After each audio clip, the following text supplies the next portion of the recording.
A rapidly growing population coupled with global warming means that water is increasingly set to become the world's most precious commodity.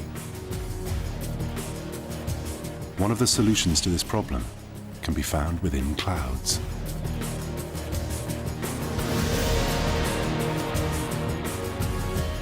An average rain cloud contains about 8 million tons of rainwater, and therefore there's a vast quantity of untapped fresh water in the sky, and this is where cloud seeding comes in, to address the growing needs for water around the world. Most rainmaking techniques used today originated back in 1946, when scientists discovered that by dropping particles of a chemical called silver iodide into cloud tops, they could trigger rainfall.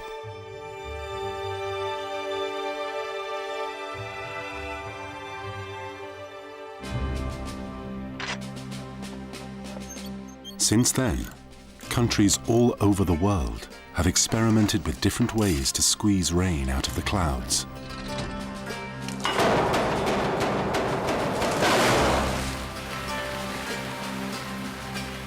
China spends more on cloud seeding than any other country in the world.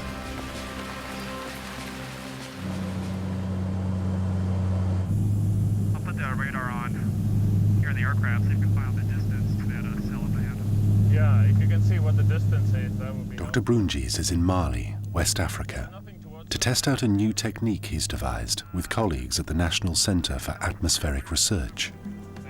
It involves the use of pyrotechnic flares to deliver a special seeding material into the base of a cloud.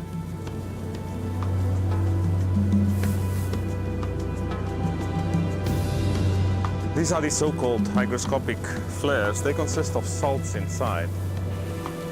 And as we burn them, the smoke produces the particles, the salt particles, that will then be taken up into the cloud and participate in the rain formation.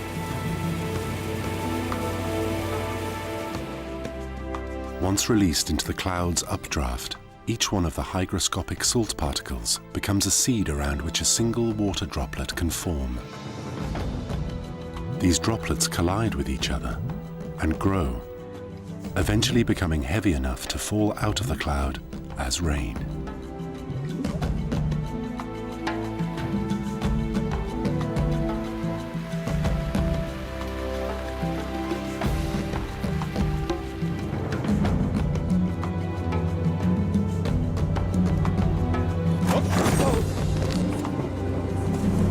Oh, there's a rainbow up front here.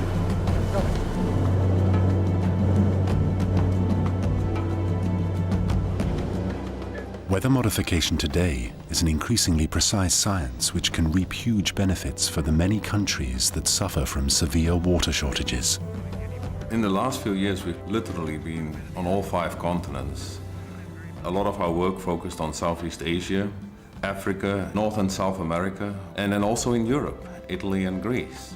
There are currently more than 47 countries, more than 150 programs, cloud seeding programs, going on as we speak.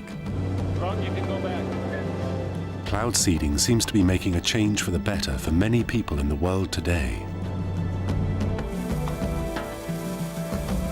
But it's a science that is born out of a murky and troubled past.